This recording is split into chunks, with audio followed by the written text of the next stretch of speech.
असलामुअलैकुम जी। सब दवाम वेलकम मेरे चैनल ते। अज छोटा जिहा टॉपिक, एक बहुत ही क्रिटिकल टॉपिक है। मैं सोचा कि उस उत्ते एक दो टिप दे दा बंदियां नूं है कि ओवरसीज़ पाकिस्तानी जिहड़े साडे मुख्तलिफ मुल्कां च रहिंदे ने है वो पैसे भेजते हैं और उन्हां नाल किस तरीके नाल फ्रॉड हुंदा है और किस तरीके नाल वो इस तों बच सकदे हैं। नॉर्मली तौर ते मेजॉरिटी जिहड़ी साडे पाकिस्तानी ने ਉਹ ਜਦੋਂ ਵੀ ਪੈਸੇ ਭੇਜਦੇ ਨੇ ਹੈ ਉਹ ਬੈਂਕ ਅਕਾਊਂਟ 'ਚ ਨਹੀਂ ਭੇਜਦੇ।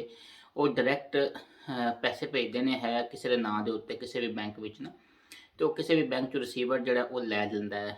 ਤੇ ਬੈਂਕਾਂ ਨੇ ਇਸ ਦੇ ਉੱਤੇ ਕੀ ਫਰਾਡ ਕਰਨਾ ਸ਼ੁਰੂ ਕੀਤਾ ਕਿ ਉਹ ਜਿਹੜੀ ਟੋਟਲ ਅਮਾਊਂਟ ਹੁੰਦੀ ਹੈ ਨਾ ਉਸ ਤੋਂ ਕੁਝ ਨਾ ਕੁਝ ਐਕਸਟਰਾ ਟੈਕਸ ਦੇ ਨਾਂ ਤੇ ਪੈਸੇ ਨਾ ਕੱਟਣੇ ਸ਼ੁਰੂ ਕੀਤੇ ਨੇ ਹੈ। ਬਹੁਤ ਕੰਪਲੇਨਾਂ ਆ ਰਹੀਆਂ ਨੇ ਕਿ ਮਿਸਾਲ ਦੇ ਤੌਰ ਤੇ ਕੋਈ ਬੰਦਾ ਇੱਥੋਂ 1000 ਯੂਰੋ ਤੋਂ ਭੇਜਦਾ ਹੈ ਔਰ ਉਸ ਦਾ ਫਾਰ ਐਗਜ਼ਾਮਪਲ 2,88,000 रुपया बनता है तो 2-3 हज़ार रुपया उतो टैक्स के नाँ से कट लैणगे जी, तुहाडी कटौती है। नया ला है इस दे मुताबक है। और जिहड़ा रिसीवर हुंदा वो साडा इन्ना वैल एजुकेटेड नहीं हुंदा, उहनूं पता ही नहीं हुंदा कि एक्चुअली हो की रिहा है।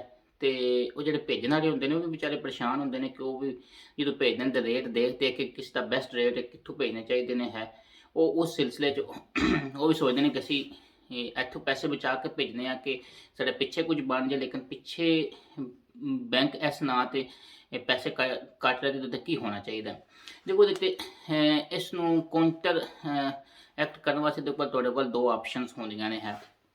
पहले नंबर ते है कि जदों भी कोई भी बंदा पैसे लैन जाता है वो बैंक जिहड़े भी बैंक जाएगा तो उत्थे जाके अगर कोई काउंटर वाला उहनूं इस तरह का कोई एक्शन करता है, वो कहता कि नहीं जी साढ़े टैक्स की बेस है, इसकी वजह तो अगर तुहाडे उत्ते क्योंकि जो तुसीं कोई पैसे भेजोगे ना तो उत्ते अमाउंट लिखी होंदी कि इतने अमाउंट जिहड़े ने इतने पैसे जिहड़े ने ये रिसीवर ने लैने ने है।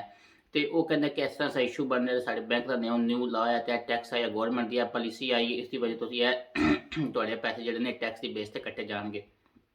इसका बेहतरीन तरीका होंदा है कि उस टाइम गूगल जाके उस बैंक की हैल्पलाइन का नंबर लो और उस टाइम डायरैक्ट उस बैंक की हैल्पलाइन पर कॉल कर लो।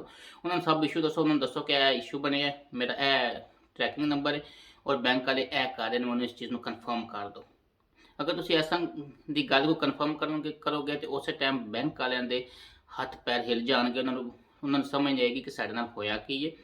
और क्योंकि ये छोटे मोटे जो फ्रॉड ने हमेशा ब्रांचिस वगैरह च होंदे ने, मेन ब्रांच होंदी है इस तो ला इलम होंदे ने, उन्होंने कोई पता नहीं होंदा, ताकि उन्होंने इलम च आ जाएगी तुसीं भी प्लस विच आ जाओगे कि ठीक है जी, फिर उसमें टैकल कर लोगे और तुहानूं पूरे पैसे दे देगा।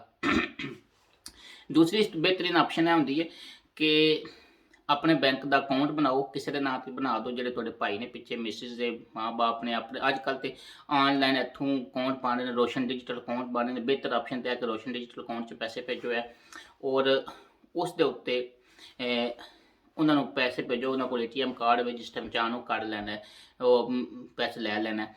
इसका फायदा एक तो होंदा है कि मैनुअली जिद्दों भी असीं पैसे भेजने तो बहुत ज़्यादा लोग उत्थे लाइन च लगते हैं, घंटा 2 घंटे बाद 3-4 घंटे बाद वारी आती है, बंदा इस तो बच जाता है।